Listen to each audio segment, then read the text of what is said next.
Good evening, everyone. I'm going to call tonight's specially called Quorum Court meeting to order. This will serve as our replacement meeting for last Thursday evening. And so I welcome everyone here and excited to see everybody. And thank you for our colleagues for sacrificing another evening to be here tonight. And with that, we're going to have Justice Lyons do us the prayer and the pledge.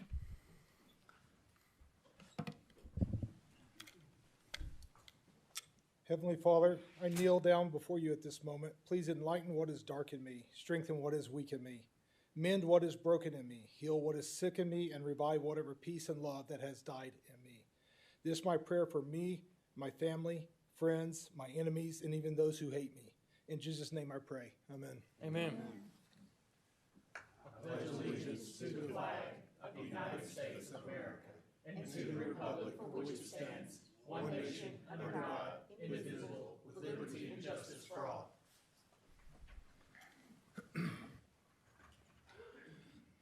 Thank you, Justice Lyons. With that, we're going to move to the adoption of the agenda. Do I have a motion to adopt the agenda? Motion to adopt the agenda by Justice Lyons, second by Justice Lemming. All those in favor? Aye. Those opposed? The agenda has been adopted. Number 4 is a time for preliminary motions. Do we have any preliminary motions this evening? Justice Dean? Thank you, Judge. I'd like to make a motion to read ordinances and resolutions by title only. I have a motion by Justice Dean to read ordinances and resolutions by title only. I have a second by Justice Lemming. All those in favor? Aye. Those opposed? Ordinances and resolutions will be read by title only.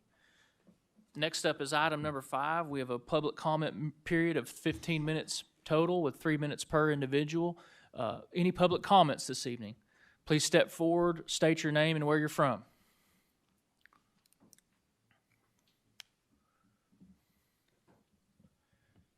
You're going to hit, there should be the button on the right, the very right there. There you go. Thank you. I'm Jack Butt. I live in Fayetteville. I own property on Bethlehem Road. I'd like to address briefly the pending conditional use permit application for the Bella Terra event. And would ask how many of you here have heard of the 2-second rule in driving school. It's a general rule of thumb taught in every driving school across the United States.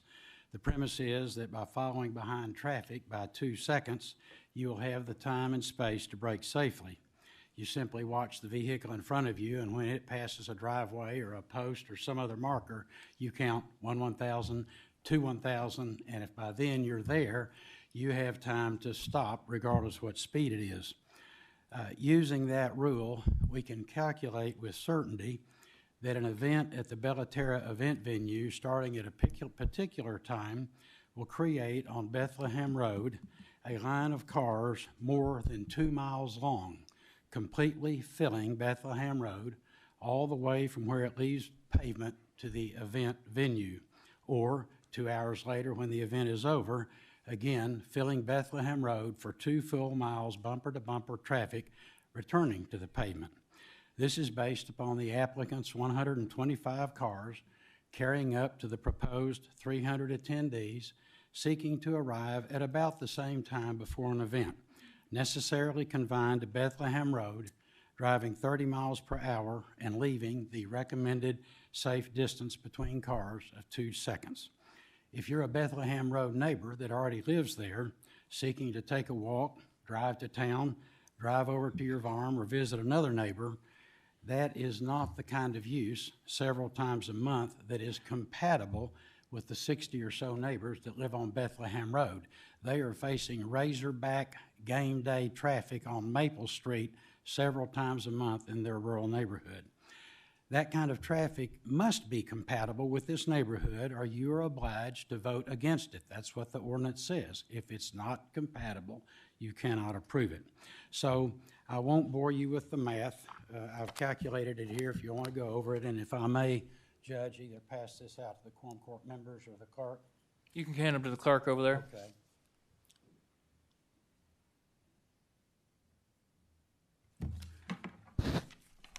So thank you for your time on that. Thank you. Additional public comments this evening?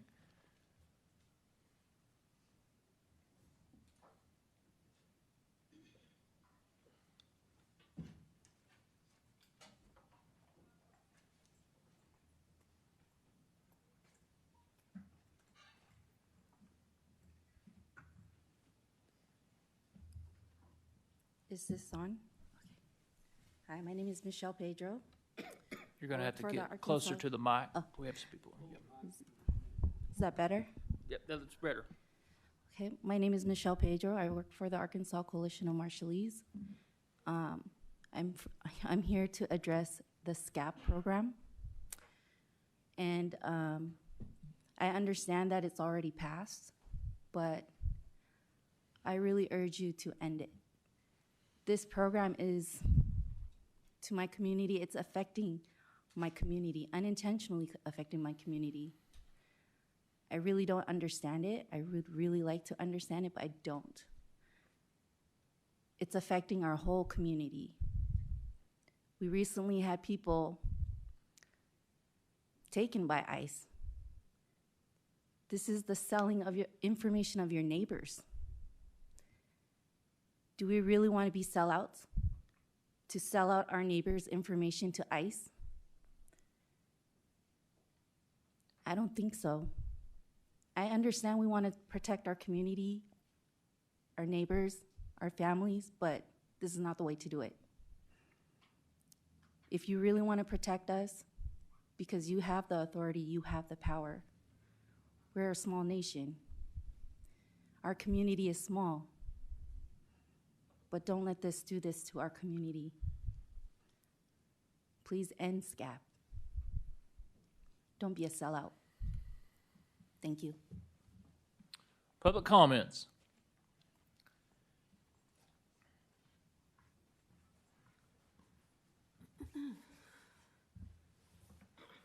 Hello, Sarah Moore, Fayetteville. I'm also the Executive Director of the Arkansas Justice Reform Coalition. I'd like to echo some of the concerns of the previous speaker. I'd really like to appeal to you also. Many of you are people of faith, and your prayer earlier talked about peace and to help others.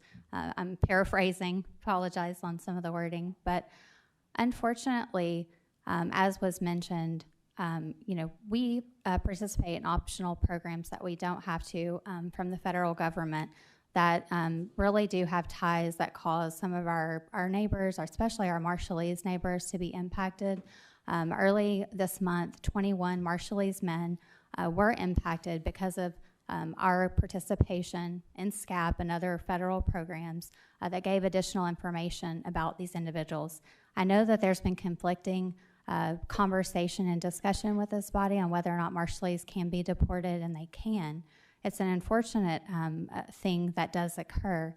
And unfortunately, what's happening as well, again, as I know that you care about our neighbors, is that, oftentimes these are members who have families. Their kids are often U.S. citizens. They've lived here 20 plus years. And whenever they're deported, they actually can't come back to the country for 20 years. There's an individual that I've been talking to, Toma Mina, and her husband, Randy, has been here over 20 years.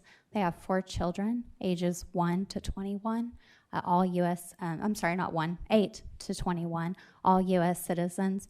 The kids are putting their lives on hold right now since he's been gone the last couple of weeks. They're not willing to go and do activities because they're waiting for their dad to come home. If he goes home, he has no one in the islands.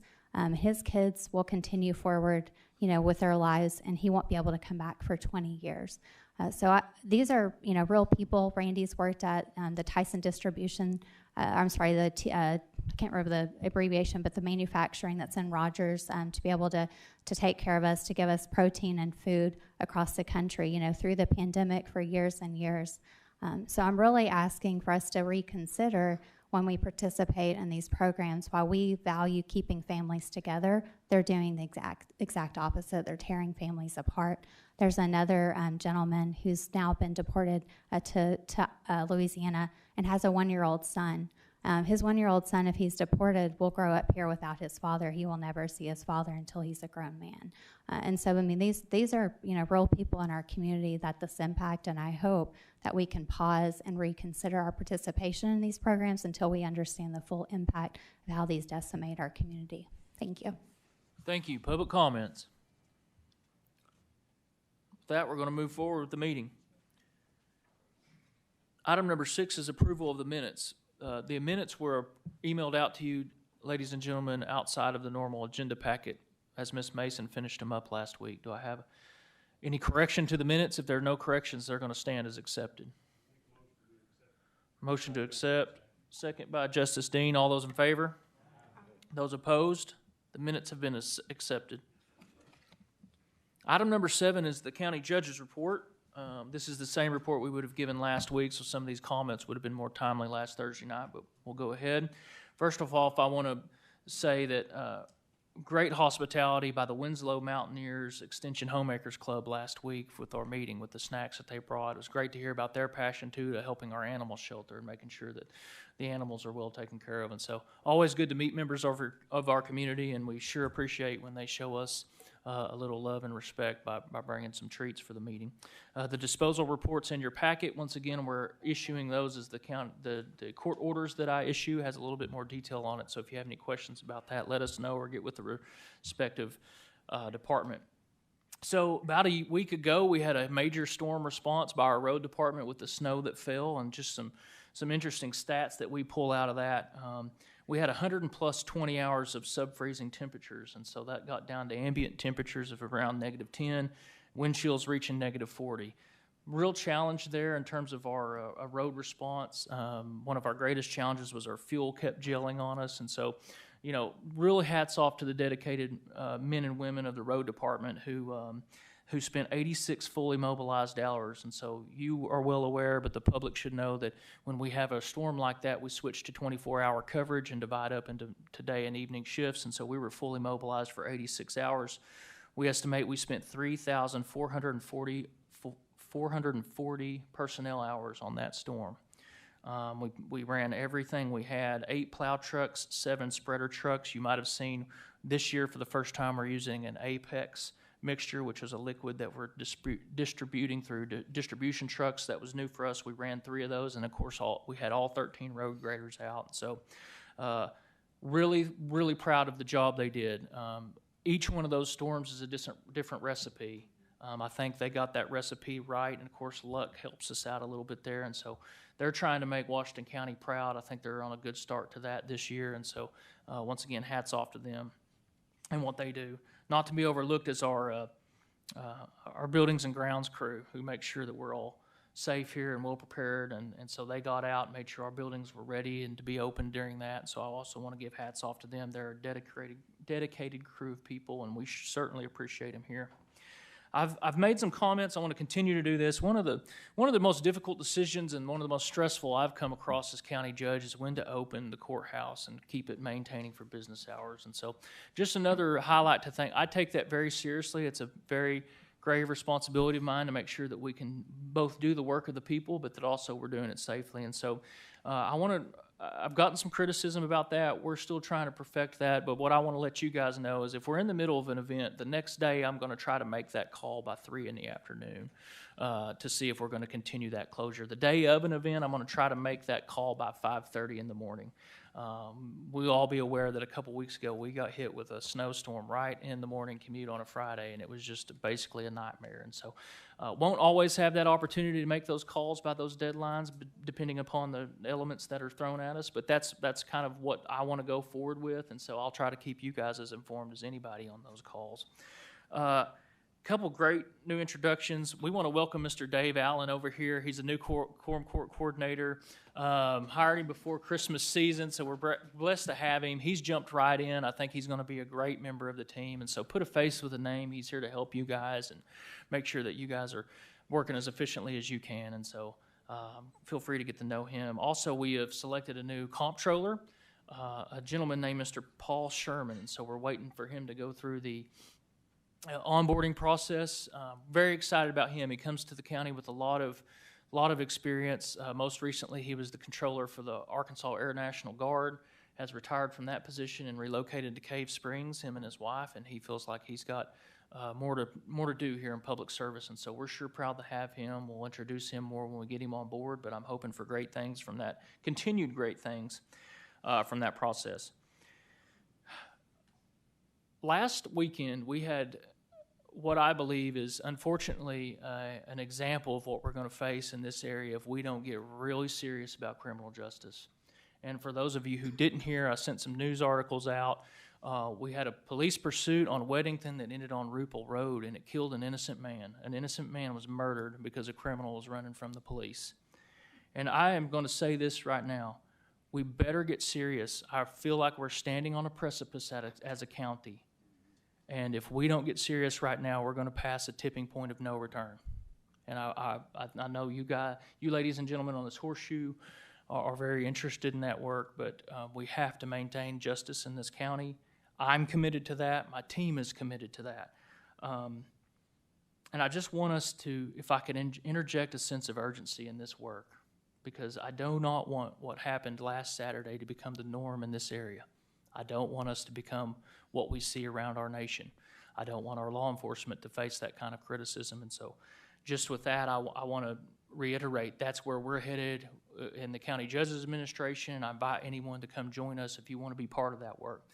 I want to just mention that gentleman's name was David Pemberton, and there's a GoFundMe still active to cover his funeral costs. So if the ladies and gentlemen on this horseshoe or anywhere else are so inclined to please give to that to help offset those unexpected funeral costs, that'd be great. And then I have a very good mentor within the law enforcement community that after that incident, some of the comments I made reached out to me, and he reminded me of a very good quote. And I want to share that with you guys tonight because this is kind of my motto, and this is where we're going to head over the next year. It says, "We must reject the idea that every time a law is broken, society is guilty rather than the lawbreaker. It is time to restore the American precept that each individual is accountable for his or her own actions." And a man named Ronald Reagan said that. And I think it's time we focus on that a lot more. We've had a real perversion in this county of talking about the criminal and how unfair it is that they have experienced law enforcement or brushed up against our criminal justice system. And I'm gotten pretty tired of that. I'm ready to talk about the victims of these crimes and the men and women who suffer at the hands of these criminals. And that's where we're going to focus, and that's what we're going to talk about.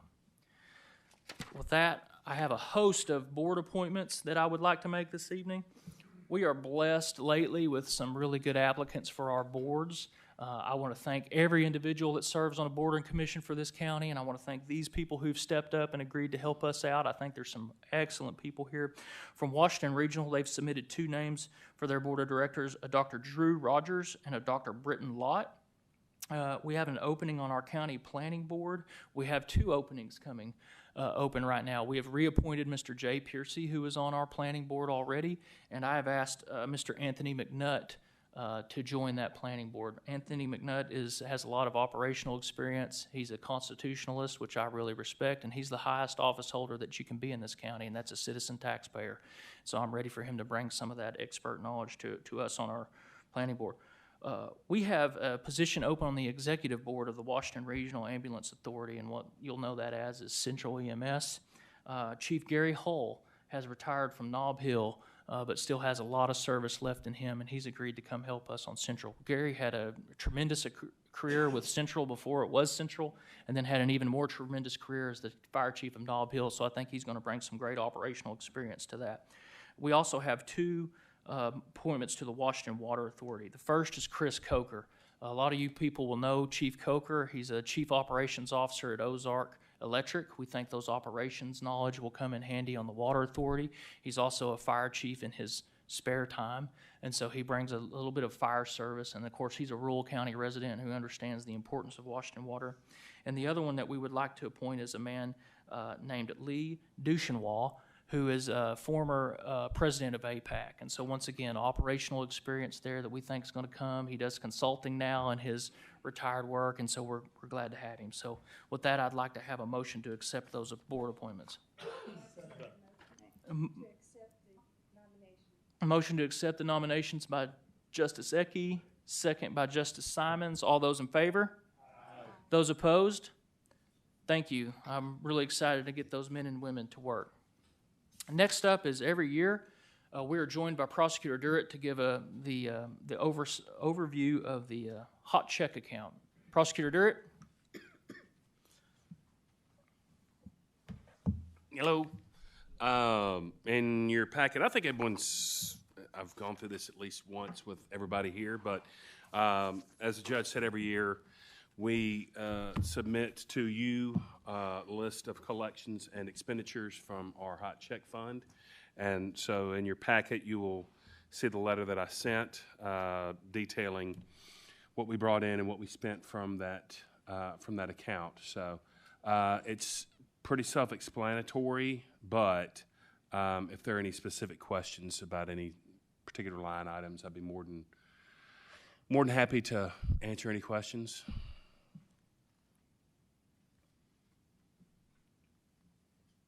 Questions for Prosecutor Durrett? Thank you.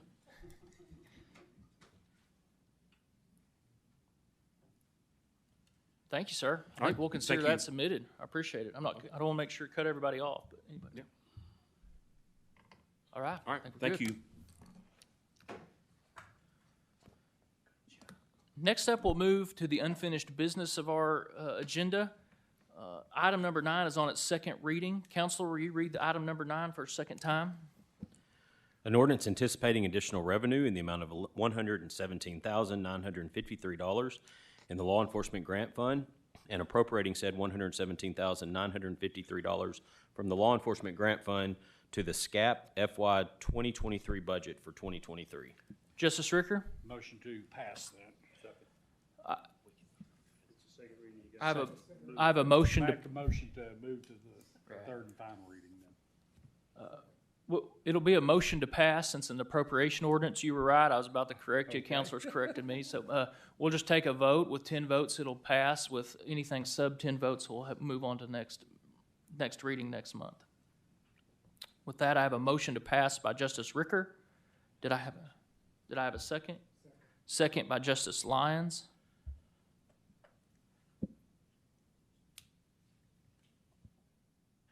Any discussion? Justice Koger? Thank you, Judge.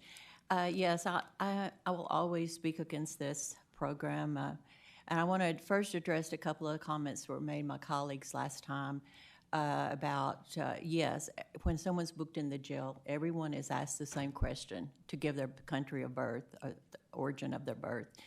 But if that answer is anywhere other than the USA, that's where the difference begins. That's where the difference is that targets our immigrant community. Yes, our personal information is sold on the internet every day, but you and I, as U.S. citizens, having our information sold doesn't subject us to being deported, separated from our families. Since last month's meeting, 2 nonprofits that I work with were approached by leaders of the Marshallese and Latinx community.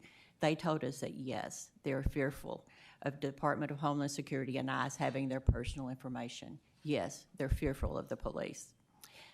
If ICE and the Homeland Security don't use the information that they get from SCAP, then why do they pay us to give it to them? I'm just asking that everyone in the criminal justice system be treated the same, regardless of their country of birth. That our immigrant community, our immigrant neighbors, have access to the same justice system as we do, as others do, without the fear that DHS or ICE is going to come and take them away from their families. I just don't think we should be in any way supporting this. Just because we can do something doesn't mean that we should. I ask that you vote against this ordinance. Thank you. Justice Lyons? Thank you, Judge. Kind of repetitive from last time, but again, and to leap off of some words that was used earlier from Ronald Reagan, people are accountable to themselves. They put themselves into a situation. I don't believe that justice is being done differently regardless. The same questions are asked across the board. If you're an immigrant, you're here illegal, you put yourself into that situation, then you broke the law again, putting yourself into a situation to answer the question, you're accountable for it. We use this money very well to help our inmates that are there, and I don't see any reason not to approve it and continue through that process. I will support it. Justice Ricker? Just as a matter of course, when people are booked into the jail, they fill out a questionnaire, they ask all these questions. Every bit of that information, except for juveniles, is subject to FOI. We can't keep it from anyone, so. Further discussion? Justice Dennis? I'm sorry, Justice Pond, then Justice Dennis, sorry. I don't know of any other issue that's ever come up where we've had elected officials pushed to not have intergovernmental cooperation between entities, or any way that we've been asked to hide information our government hide from another. Is whenever there's not cooperation, there winds up being a lot of confusion, a lot of waste of tax money. Thank you. Justice Dennis? Thank you, Judge, and thank you to the marshalees that have came today. I find them to be quite family-oriented and wonderful people. I've done several weddings for them, and I have a great time anytime I have a marshalees wedding. And I think I enjoy them more than they enjoy me. But anyway, I've got some good pictures, and they dress beautifully and everything like that. What I'm curious about is this: if anybody can tell me, how bad of a crime does someone have to do to be deported? I mean, what kind of, we don't say what the crimes are. I mean, surely that's not just for parking wrong. I mean, what crime can a person do that gets them sent back to their home? And I'm assuming that the law is the same on marshalees as it is any other immigrant that has came here. But I thought they had special privileges over and above the other immigrants, but I could be wrong on that. But so someone tell me what law gets you sent back or sent home or deported, because I haven't read or seen any of this, so I'm kind of in the dark on what the crime is. I mean, I believe that don't do the crime and you don't do the time, and so that's a whole nother story. But anyway, so I'd love to hear someone say what it is that they're getting sent home for. Thank you. Further discussion? Justice Coger? Yes, thank you, Judge. I can't speak as to why, what gets someone deported, but I can speak as to the SCAP. It has to be if they're convicted of 1 felony or 2 misdemeanors. Misdemeanors can be traffic offenses. One of the marshalees that was taken from his family early this month had a DWI from 7 years ago, and it was all cleared, and he had been living his life, and he was picked up. 5 black SUVs came to his house and picked him up, and his family didn't know where he was. They reached out to the nonprofits that I've worked with to help locate him. Further discussion? Item number 9. Public comments on item number 9.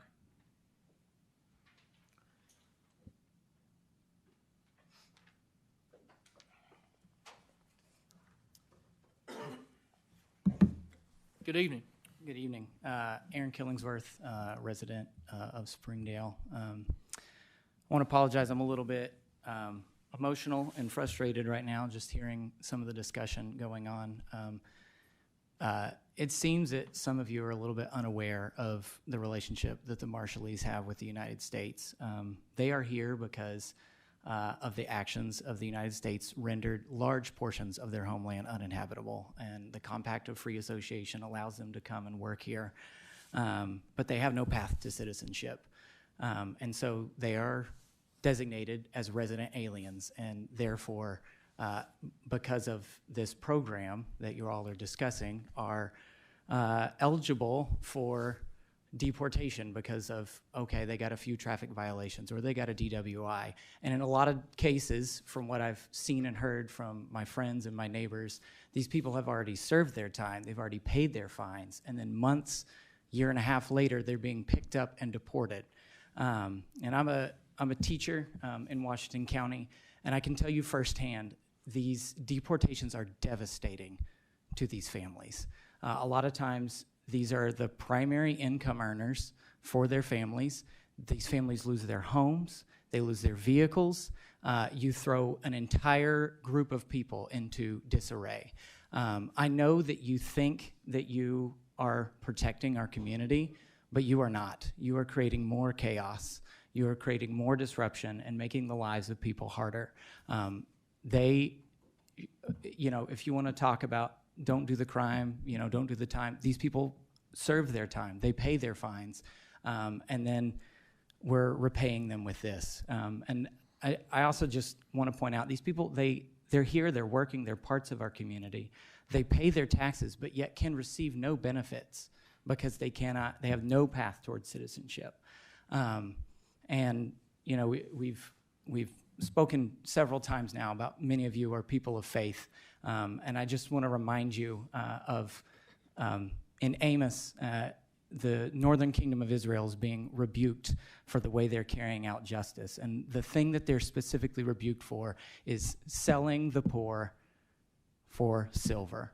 And this feels no different to me looking at this. It seems like we are selling out our friends and neighbors for what, $100,000? It's incredibly disappointing. And I personally feel terrible that I was not aware that we were participating in this program until last week. And it's disappointing and frustrating. And I would welcome the opportunity, if any of you are not aware of the relationship that the Marshallese have with the U.S. because of the Compact Free Association, I'd be happy to speak with any of you on it. I believe you're in my district, Justice Simons. I'll send you my information. I'm happy to speak with any of you on this. Thank you, sir. But this is disappointing. Thank you. Public comments?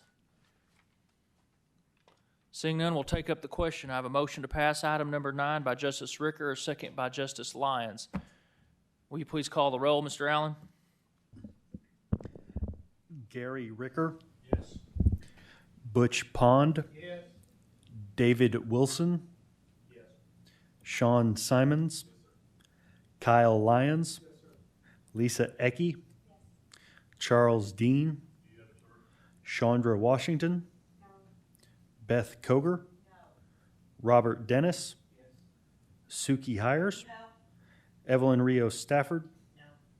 Willie Lemming.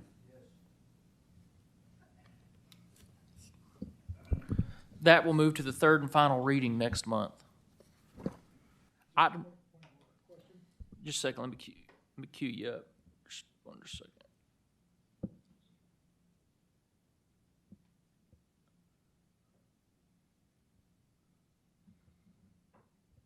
Justice Lyons, sorry about that. Since this failed the 2/3 for the appropriation, can we still make a motion to suspend the rules and move it to the third reading at this point?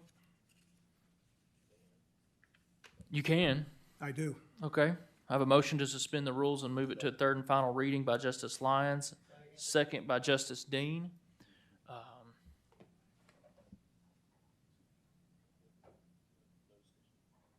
Mr. Allen, will you please call a roll on that? This is to suspend the rules and move it to the third and final reading. Gary Ricker. Yes, sir. Butch Pond. Yes. David Wilson. Yes. Sean Simons. Yes, Kyle Lyons. Yes, Lisa Ecke. Yes. Charles Dean. Yes, Chandra Washington. No. Beth Koger. No. Robert Dennis. Yes. Suki Hires. No. Evelyn Rios Stafford. No. Willie Lemming. Item number 9 will move to the third and final reading next month. Item number 10 is on its second reading. Counselor, will you read item number 10 by title only? An ordinance ratifying a conditional use permit recommended for approval by the Planning Board for the Munyon Road Wireless Communications Facility. Justice Lemming? This is one facility that we really need to get in because there is no service in Morrow and Dutch Mills area. And this project's been going on for about 3 or 4 years. And there is nobody out there that's fighting this. Everybody wants it. So I'd like to move it to the third and final reading. I have a motion to suspend the rules and move it to the third and final reading by Justice Lemming, a second by Justice Lyons.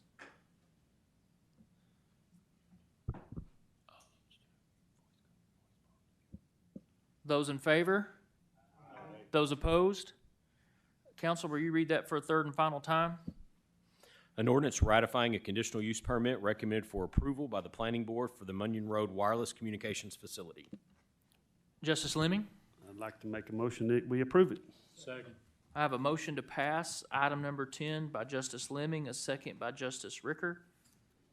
Any further discussion on the item? Any public comments on item number 10? Seeing none, we'll take up the question. I have a motion to pass item number 10 by Justice Lemming, a second by Justice Ricker. Mr. Allen, will you please call the roll? Gary Ricker. Yes. Butch Pond. Yes. Coleman Taylor. David Wilson. Yes. Sean Simons. Yes, Kyle Lyons. Yes, Lisa Ecke. Yes. Charles Dean. Yes, Chandra Washington. Yes. Beth Koger. Yes. Robert Dennis. Yes. Suki Hires. Yes. Evelyn Rios Stafford. Yes. Willie Lemming.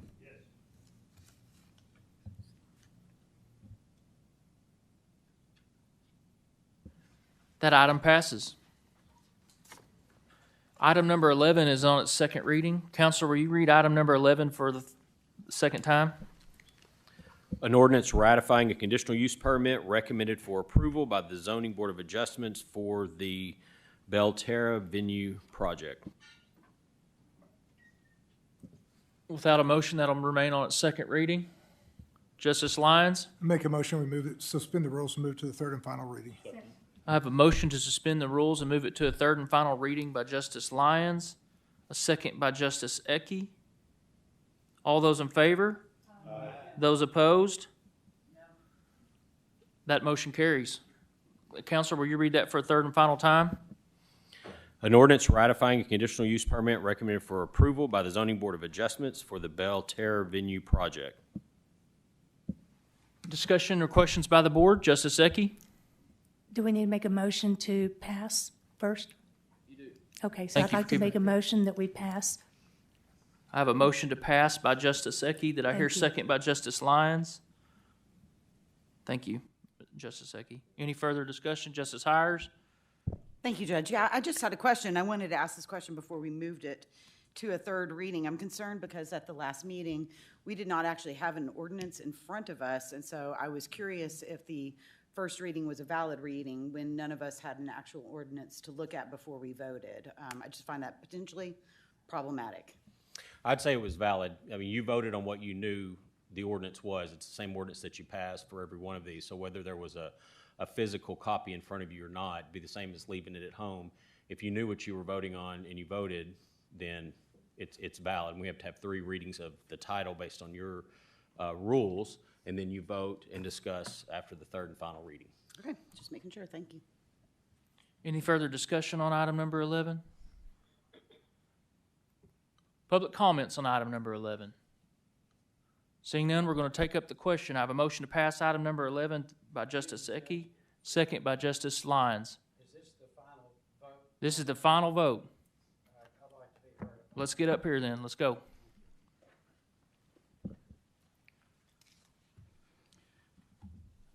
I had not anticipated this would go to the final vote tonight based on the votes of the Quorum Court at the last meeting, so I'm not fully prepared. Coleman Taylor and I had talked about this, and he had comments on it. He's not here tonight, but I realize this is a political forum, and what happens, happens. This seeks to put a commercial venue where the only business within 10 miles is a beer and grocery store on the interstate. It is completely inconsistent with the neighborhood out there. It's going to bring in if it's successful, a ton of traffic on a dirt road several times a month where nobody lives there except single families in modest houses and farms. There's, as you've noted from what I've submitted, public health problems with the dust, public health problems with the erosion. All dirt roads are dangerous. There's no perfect dirt road, but this one has several blind corners, and putting 200 or 300 cars with drivers that are unfamiliar with that road, unfamiliar perhaps with driving on dirt roads several times a month, is going to create a very high danger that does not exist today. And the only people that you say everybody needs to be responsible for themselves, but the only way this will exist, literally in the middle of nowhere, in a rural neighborhood, kids, dogs, not much traffic on the road, is if you say it will exist there. And if you read the ordinance on this, it says it must be compatible. It must fit in with the neighborhood. It must not create annoyances or disturbances. And that's simply inconceivable with 50 to 100 cars 4 or 5 times a month on a road that doesn't see 40 cars a day.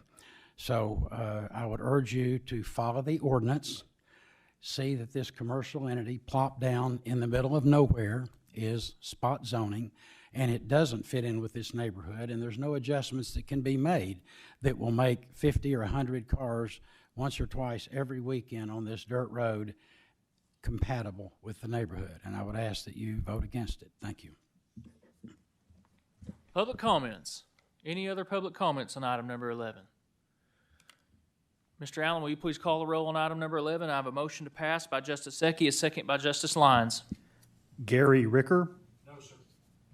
Butch Pond. Yes. David Wilson. Yes. Sean Simons. Yes, sir. Kyle Lyons. Yes, sir. Lisa Ecke. Yes.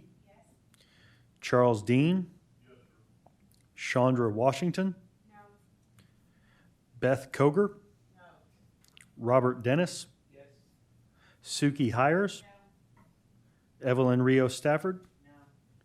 Willie Lemming.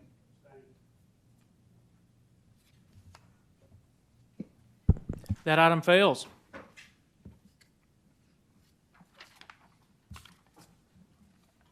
Item number 11, we'll move to the new business portion of the meeting. Council, will you read item number 12 by title only? An ordinance appropriating grant funds to various budgets for 2024 and other matters pertaining thereto. Justice Ricker? Make a motion to pass. I have a motion to pass item number 12 by Justice Ricker, second by Justice, just a second, let me catch up here. Second by Justice Lyons.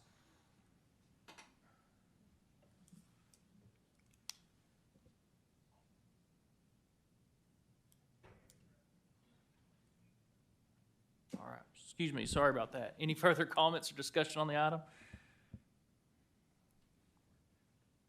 Any public comments on item number 12? I have a motion to pass item number 12 by Justice Ricker, second by Justice Lyons. Mr. Allen, will you please call the roll? Gary Ricker. Yes, sir. Butch Pond. Yes. David Wilson. Yes. Sean Simons. Kyle Lyons. Yes, sir. Lisa Ecke. Charles Dean. Yes, sir. Chandra Washington. Yes. Beth Koger. Yes. Robert Dennis. Yes. Suki Hires. Evelyn Rio Stafford. Yes. Willie Lemming. Yes. That item passes. Next up is item number 13, which will be on its first reading. Council, will you read item number 13 by title only?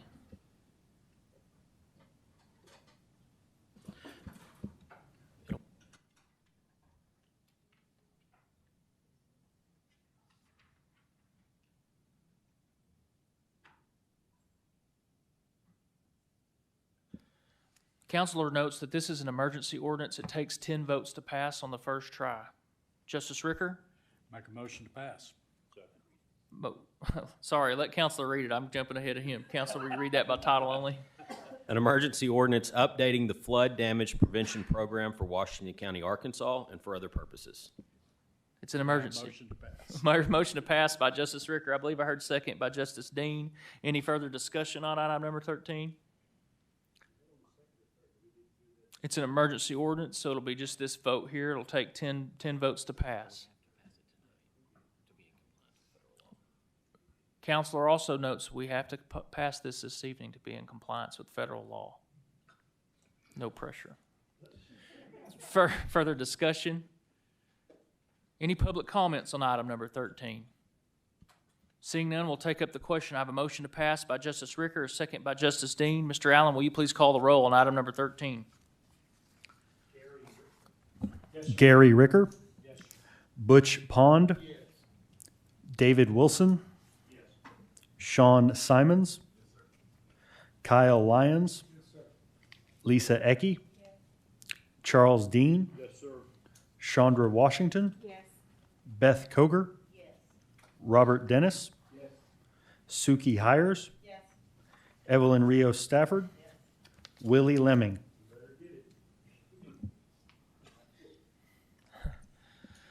That item carries. Item number 14 is an appropriation ordinance on its first reading. Counselor, will you read that by title only? An ordinance amending ordinance 2013-135 to amend the budget controls and for other matters pertaining thereto. Justice Secchi, would you like to introduce this? This is our ordinance on limiting salary adjustments to 2 times a year. Justice Secchi? Thank you, Judge. Just a little distracted. I'd like to make a motion that we pass. I have a motion to pass item number 14 by Justice Secchi, second by Justice Lyons. Further discussion? Public comments on item number 14. Seeing none, we'll take up the question. I have a motion to pass item number 14 by Justice Secchi, a second by Justice Lyons. Mr. Allen, will you please call the roll? Gary Ricker. Yes, sir. Butch Pond. Yes. David Wilson. Yes. Sean Simons. Kyle Lyons. Lisa Ecke. Charles Dean. Chandra Washington. Beth Koger. Robert Dennis. Suki Hires. Evelyn Rios Stafford. Willie Lemming. That item carries. Item number 15 is an appropriation ordinance on its first reading. Counselor, will you read that by title only? An ordinance amending the county library budget for 2023. Justice Ricker? Does this have to be 3 readings or 1? Be 1 if it gets 10 votes. Make a motion that we pass this. Motion to pass. I heard second by Justice Dennis. Any further discussion on these items, on this item? Public comments on item number 15. Seeing none, we're going to take up the question. I have a motion to pass item number 15 by Justice Ricker, a second by Justice Dennis. Mr. Allen, will you please call the roll? Gary Ricker. Yes, sir. Butch Pond. Yes. David Wilson. Yes. Sean Simons. Yes, Kyle Lyons. Yes, sir. Lisa Ecke. Yes. Charles Dean. Yes, sir. Chandra Washington. Yes. Beth Koger. Yes. Robert Dennis. Yes. Suki Hires. Yes. Evelyn Rios Stafford. Yes. Willie Lemming. That item carries. Moving to item number 16. Item number 16 is an appropriation ordinance on its first reading. Counsel, will you read item number 16 by its title only?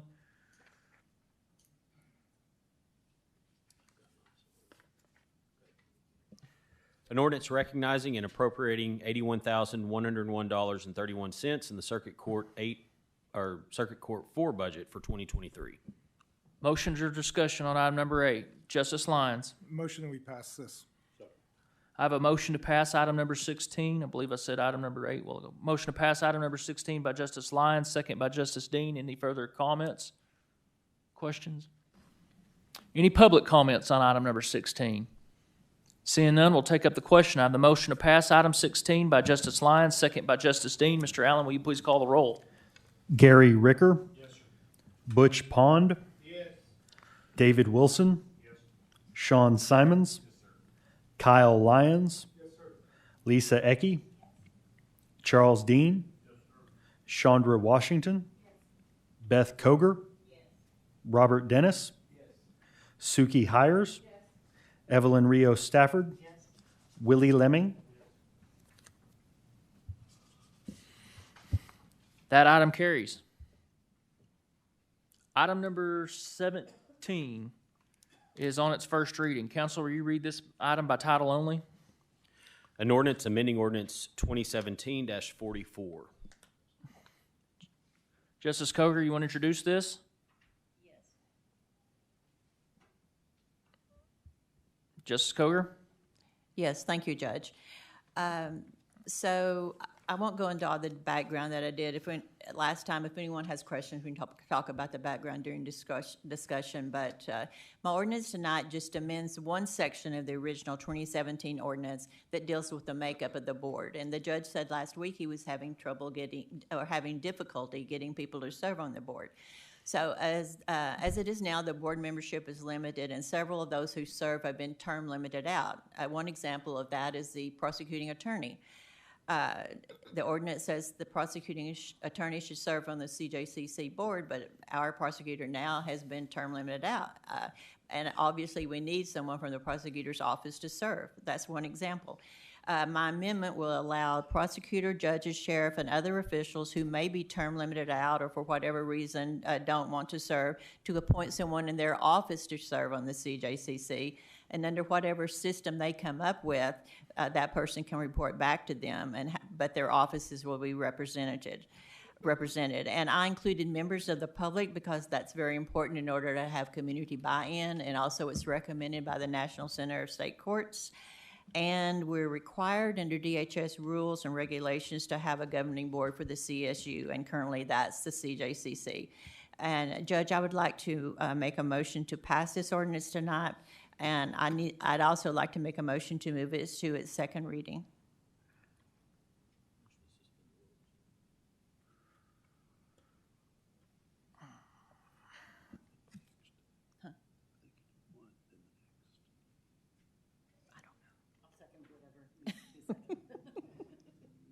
I'm going to take it up as a motion to suspend the rules and move it to the second reading. We'll deal with that first. Is that okay? Okay. So I heard motion by Justice Cogar, second by Justice Hires. Is that correct? Okay. Motion by Justice Cogar, second by Justice Hires.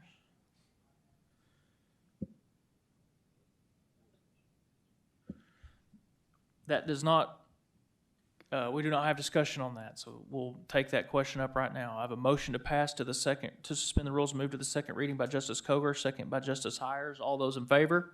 Yes. Those opposed? Counsel, will you read that for a second time? An ordinance amending ordinance 2017-44. Justice Lyons? Thank you, Judge. As I was drafting an amendment to this, I had an opportunity to talk to a number of stakeholders, which seems to be there's some outstanding questions out there regarding CJCC and what it does. Given those, I'd like to see those answered before we actually take this on and debate it. So I'd like to make a motion that we table this until the February Quorum Court. I have a motion by Justice Lyons to postpone till the February Quorum Court meeting. Second by Justice Lemming. This is debatable. I'd like to say that this is a very fluid situation, and I think Justice Lyons' motion is very timely right now. I'd like to see this vote honored, and I'd like for you to trust me on that. I'd like to see this postponed until February. I have no issues with expanding the makeup of this board. My team and I have both talked about it. I do want this to, if we were to revise this ordinance, for it to be the best it could possibly be, and I think there's going to be some things that would lend them to change within the next 30 days. Based on that, I open it up for comments. Justice Cogar? Thank you, Judge. I'd like to think about this just a minute, but I couldn't understand exactly what Justice Lyons was saying about, I mean, I'd like to be able to respond to it next month, but I'm not sure exactly what it is that we're waiting on. Okay. Well, I'd like to know what we're waiting on. I've said what I want to say. If Justice Lyons wants to respond to you, he can say what he wants to say. Okay. Justice Lyons, could you repeat what you were saying, please? Yeah, I'll repeat what I said. I won't go into more detail, but I'll repeat what I said. Basically, as I had some discussions across some stakeholders, as I was drafting an amendment for this, it became apparent that there were some outstanding questions about the CJCC and the items around it. So I would like to see those fully vetted out and resolved before we move down the road with debating this ordinance and going forward with it. Further discussion? We ready for the vote? Justice Rios Stafford? I probably won't get any more information, but I just don't understand why we're being so vague about everything tonight. This just seems weird. Any further discussion? Mr. Allen, will you please go ahead and run a roll on this vote, please? This is a motion to postpone until the February Quorum Court meeting. Gary Ricker. Yes, sir. Butch Pond. Yes. David Wilson. Yes. Sean Simons. Kyle Lyons. Lisa Ecke. Charles Dean. Chandra Washington. Beth Koger. Robert Dennis. Suki Hires. Evelyn Rios Stafford. Willie Lemming. That motion carries. Item number 17 will be moved to the February Quorum Court meeting. Item number 18 is an ordinance on its first reading. Counselor, you read that by title only. An ordinance ratifying a conditional use permit recommended for approval by the Planning Board for CDS Motorsports. Justice Pond? I see the need to leave this on first reading. There's things about this need to be looked at. I've had some communication with some fire chiefs on it and some different things like that. Thank you. Thank you, Justice Pond.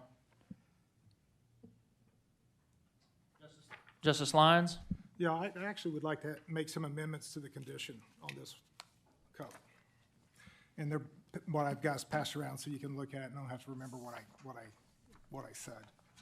Let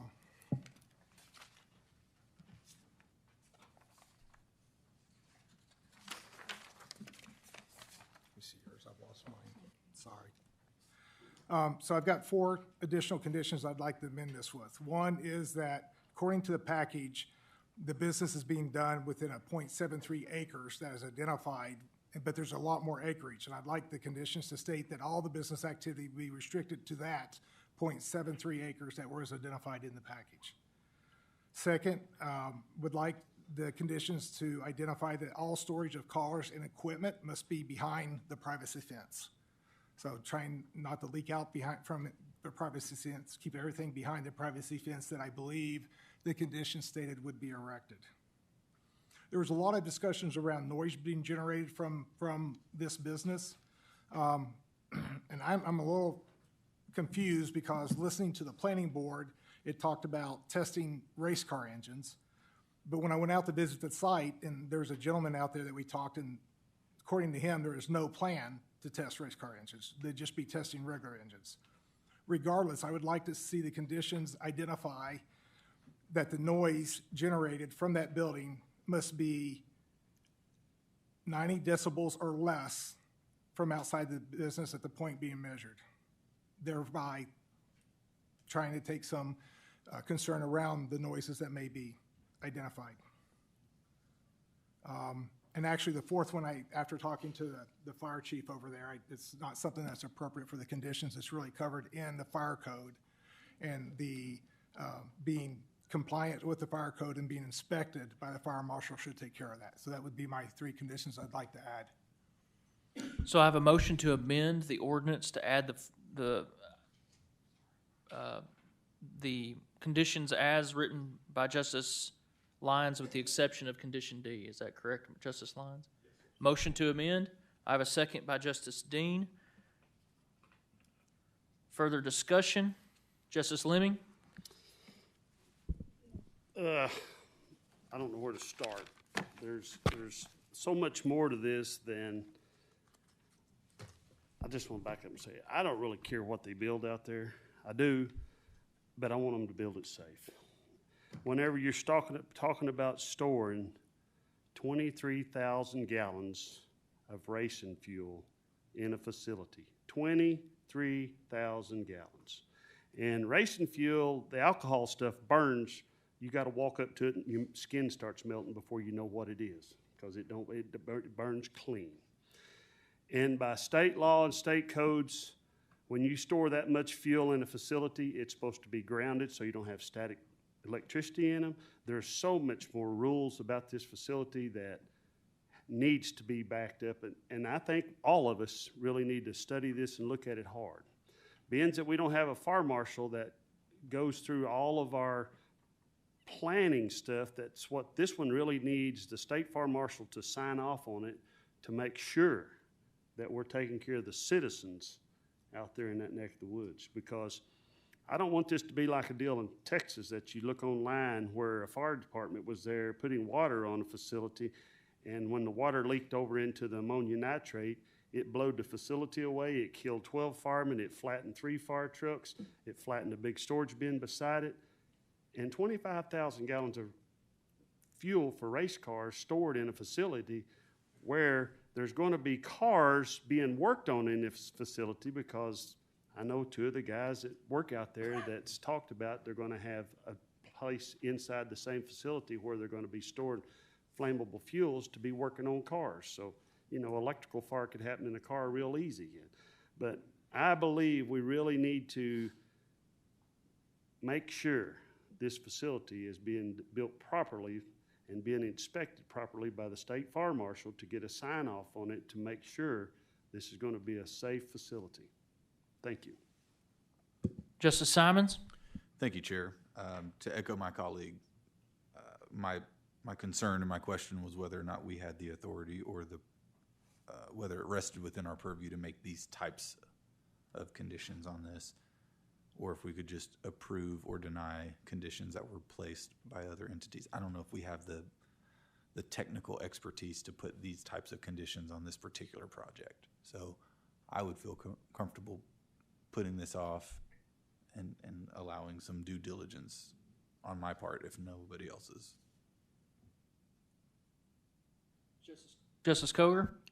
Thank you, Judge. I'm going to kind of piggyback off what Justice Lyons said. I was at the Planning Commission meeting, and there was talk of a dynometer machine that measures RPMs, I understand. And so I looked on a YouTube video, and I watched it. I watched that, and it came in at 129 decibels. And a jet engine on a 7047 comes in between 100 and 140 decibels.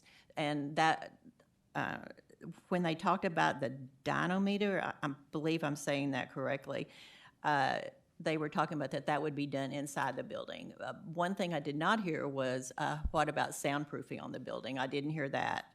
And also, I know I get nervous when I drive around with a red thing with maybe, 5 gallons of gasoline in it for a lawnmower. So how safe is it going to be for people driving up and down the road with barrels of this fuel in the back of a pickup truck or however they will transport it? I don't know. Also, I wonder if we could, I'd like to add to what Justice Lyons has here and say that we will not do final approval until the state fire marshal inspects and makes an actual on-site inspection of the premises and tells us that it meets all his safety requirements. Thank you, Judge. Justice Lyons, do you consider that a friendly amendment? Yeah. Let me cue you up, sir. Yes, Justice Lyons? Yeah, I don't mind that at all. I was at last minute trying to figure out that, but I think Director Ada, you could come up, please. The conditions already state they must follow fire code, which indicates there should be an inspection, but I don't know what authority we have to mandate the state fire marshal to come down and do that inspection. I mean, there's a lot of things, right? The building should be constructed in such a manner. Yep. Again, talking to a couple of fire chiefs, right? That's not my area, but it needs to be constructed in a manner that if there is an explosion, it explodes up. I'm not real sure that building's like that, but that's not, I don't think, within our purview. It's more in the fire marshal's purview to come down and inspect it and make sure it's meeting fire code. So I don't know, Counselor, any suggestions on how we can further protect our citizens in that area I mean, I'm more than happy to add that if we can. But is that appropriate that we basically are telling the fire marshal, get your butt down here and inspect this thing and sign off on it? Yeah, so I don't, I would agree that I don't think you have any authority to require the state fire marshal to come and sign off on this. My comment would be that, the fire code is state law in Arkansas. And so requiring that they abide by state law is a little bit redundant because they've got to do that anyway. I think probably the better route, you could, I don't know, all of this will be, the fire marshals, the issue is, I don't know, it's complicated. Let me say that. If you're not, I would say that if you're not confident that the project is meeting or exceeding the state fire code, then I would advise you not to pass it. Because you're looking at the use of the land, and that's what you're looking to change with the conditional use permit. Really, it's just the use of the land. Mm-hmm. After that process, it goes on to a second phase, what we call a large-scale development process, whereby a lot of the technicalities are reviewed and looked at. Mm-hmm. But that's not within the purview of the Quorum Court. Mm-hmm. You look at land use. And so what you're doing is you're either approving this land use now for the possibility that this goes in, or you're denying the land use. And so the fire marshal issue is something that our planning team takes care of, but ultimately that is state law, how that happens. I mean, you've got to follow fire code. And so, again, failure to follow the fire code is an enforcement issue with the state fire marshal's office. So I really know it. I mean, I don't know that you have the ability to require the fire marshal to come in. So that's kind of where I'm at. We don't have the ability to require that. I don't mind the land being used for this purpose, but I expect others that's serving the public to come in and do their job to make sure it's safe. And we're kind of no way to do that. But I think it's unfair to deny the cup just because we have others that's not coming in to uphold state law. ultimately, you have 7 factors that you've got to consider in deciding whether or not to change the use of the land. And one of those is that this health and safety of the public will not be impeded or affected negatively. So, yeah. And if they follow state law, it won't be. That's the problem. We have no realm in that. All we can do is assume they will do state law, they will be inspected, and that will be taken care of. Okay? I'm sorry. So it's exactly complicated because like when this project came to our attention, it was like halfway done, basically. And with the applicant, when we talked to him, he said like, well, I need this to pass because like we're pouring concrete in about 2 weeks. So that's what happened. It was like already like being built, and like it came to our attention from the fire chief from the area, and like he said, like I know for sure this is not built to code, and he knows the person, and he already talked to him. So well, I did like a site visit with him, and honestly, like it's very complicated because they have lots of things going on. He runs. The applicant, he's doing like car racing. It's been like he's doing this for like 30 years. The idea of like him moving his business or that particular business from the city of Fayetteville to the county, because he was told like there is no regulations, you can do whatever you want. So the city of Fayetteville put like too much regulations on him, especially for storing the fuel. So he built initially he built like storage. He had like the cars that he needs to work on, and lots of like storage, lots of like fuel that being stored like stacked on top of each other. And his intention is to build a house and live there and have this like office building / showroom for like the dynamometer and the race car exhibition like that he's trying to do with an office space and that. So that building is like almost completely done. It's like it's already been erected. It's like it's big. When it comes to the fire like aspect of it, we already checked with the fire marshal, chief of the area, and he gave us like information about like what need to be done. But eventually, like that's supposed to be enforced by the state like fire marshal. So he already like Mr. Shane Wood already sent like a request to the state fire marshal to come and inspect, and he did.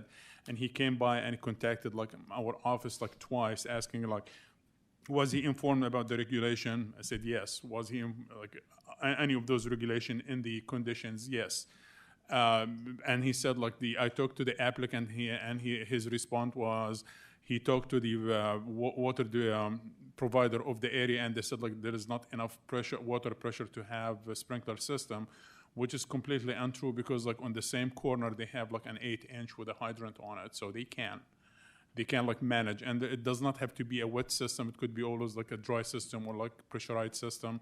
There is lots, I mean, maybe he knows, there's like lots of systems that you can have too as fire suppressant.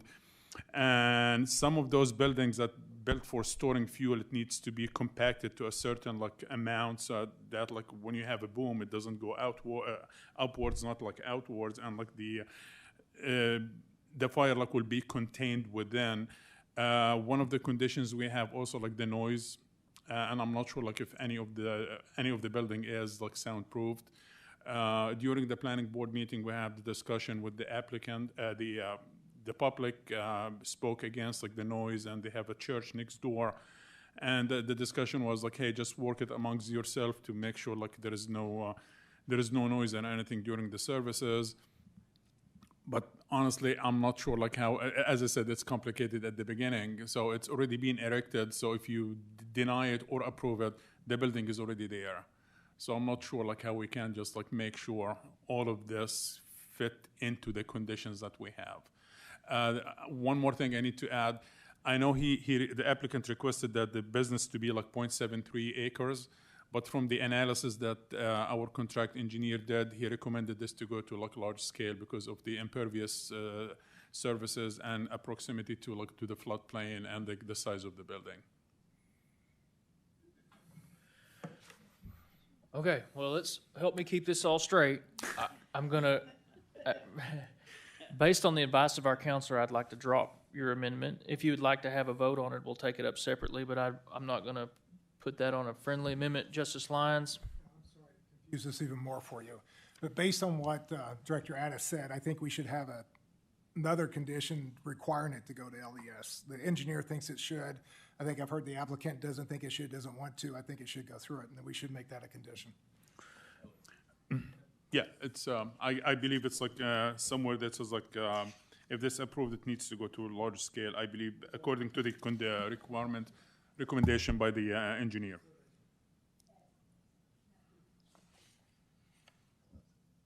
Yeah, and we never put like fire safety condition that big. It's like about 16 of them or more.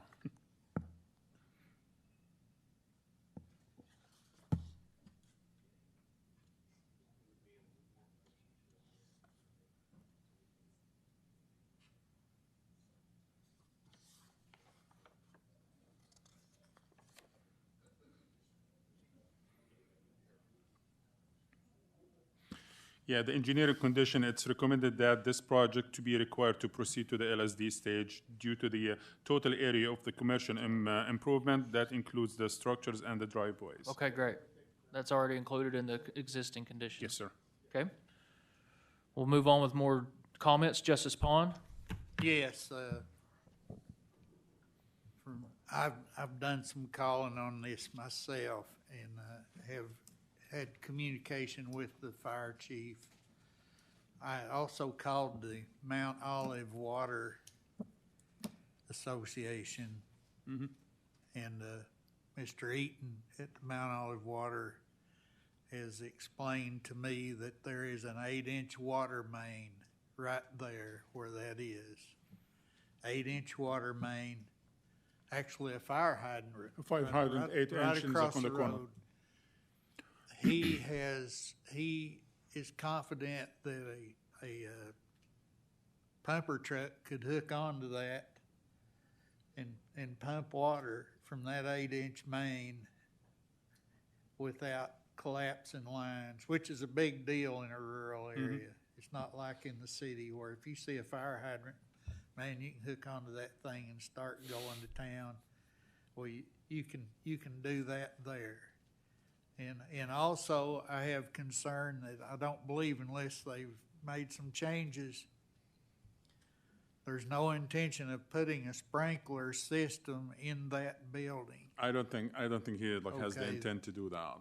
That needs to be a condition, that sprinkler system be installed, because the water pressure, there's 200 pounds of pressure on that 8-inch main. And our water provider, Mount Olive, assures me that that would be adequate to feed that sprinkler system. So there, see, we have a fire hydrant and we have water supply for a sprinkler system. And my concern is, I mean, it's a public safety issue, but part of my public is firefighters that might have to come out there if there is a fire. And you could prevent a lot of lives being taken by a sprinkler system that could wet that place down before any of those drums actually catch a fire, rupture. If not, you need signage out there and just don't let anybody go near it and just contain the fire from afar out. That's just my take on it, and I do. My heart goes out to these fire chiefs. They're going to send young people out there, volunteers, to try to do something with that, because we didn't do anything ahead of time. There needs to be signage, high-octane fuel storage facility. Nobody ought to be going near that place if there's some kind of small fire started in there, without knowing what they're getting into. Thank you. I'll just clarify a couple things, couple housekeeping. You withdrew you were fine withdrawing your motion, and if we amend this tonight based upon, let's keep in mind we have a motion on the table to amend subject to Justice Lyons' recommendations. Even if it is amended, it will remain on the first reading tonight unless you deem it to go forward, and we can continue to assess the situation. I'm just saying this is not the end-all be-all this evening. So, well, this is the reason I was not wanting to go past the first reading tonight. I was, of course, not aware that we had other JPs prepared to make some conditions, but mine would be that sprinkler system be installed. So you're making a motion right now to amend to require a sprinkler system? And would you consider that a friendly amendment, JP Lyons? Council would rather take them up separately. Okay. Do we have a second for that? Justice Pond makes a motion to amend to require a sprinkler system, second by Justice Lyons. At some point, we're going to have to start disposing of some of these. You guys are confusing me, so just a second. Let me. All these things are in fire code, right? So can we duplicate state law and fire code in our conditions? I think you can. I mean, I think you can point out that you're saying that one of the conditions for this going forward is that this happens. What happens is if there's some sort of an appeal and we move into court, it kind of goes to show that the mentality or the desire of the Quorum Court was that this was enough of a public safety issue for you to specifically bring this up. And I think the things JP Willie was talking about on the number of barrels, we should limit that as well in the condition. Why don't we think about this and come back next month? Because you guys are, I'm telling you right now, you're getting real wild. I just want to ask Brian one question, and that'll help us too. Justice Lemmy? The question I want to ask is, can you tell me what ordinance that we have adopted state code on? And that'll help us understand I heard that we adopted the 2021 version, and yeah, these people that come get these CUPs, we have to trust them what they do. But it's too late whenever it's built and done and we can't do nothing about it. That goes back to our CUP process, is why it's broke. We need to work on it and overhaul it. But the question to Brian is, I'd like to know what, if we have an ordinance that tells us what state laws we have adopted to take care of this stuff. By the nature of being a subset of the state government, you've adopted all Arkansas laws. I mean, So you're bound can by you- all of them. Can you tell me what ordinance that is, and I can look it up and I have don't it? know. No, first off, there won't be there's no ordinance. You don't pass an ordinance as a governmental body to say we adopt the law that we took an oath to uphold. I mean, that's just, it's a given. You can't adopt some of it and then say, but some of it we're not going to adopt and I mean, you have to, your very nature as a governing body is you uphold all of state law. I mean, state law, you can't get around that. Right, state overrides us, I understand that. So, Right. So we can pull up the state laws and the state codes, and that's what we have, that's what we really adopted that we work on. That's what you're charged with using as your tools to move forward. Okay, that's what I wanted. Thank you. To your point, I think we should just make a motion to table this, because if we come back next week after first reading, we make amendments, we're back to first reading anyway. Right now, we have two motions on the table that we'll have to dispose of. So I'll remove my motion to amend to a motion to table. Okay. Motion to postpone for a month made by Justice Lyons. I'm being corrected by my counselor over here. Do I have a second on that? Second by Justice Lemming. That's a privileged motion to postpone. There will be no debate. All those in favor of postponing this 1 month? Those opposed? This item will move to February Quorum Court meeting. I will make sure, to email the conditions to all the GPs. Yeah, anybody who had comments, questions, or conditions, please get with Director Ada. That way we can formalize these and maybe come with one package. Thank you. Okay. Item number 19 is on its first reading. Council, will you read item number 19 by title only? An ordinance ratifying a conditional use permit recommended for approval by the Planning Board for Kindness in Motion. Justice Dean, would you like to introduce this? Thank you, Judge. Yeah, what it is, they're asking for this permit for a mobile animal hospital. The things I don't know are they going to have animals at their home? This is in a residential area. They're big lots. It's Weddington Woods. And there are some questions that need to be answered, and I need to find out the answers to them, if anybody is around to answer them. So you're keep this on the first reading? I don't know. Is this on? This will stay on first reading, and it'll move to second reading next month. Okay. That'll give me a chance. Will that give you enough Yeah. ample time, you think? Sure, that's it. Thank you. Is that fine? Yep. All right.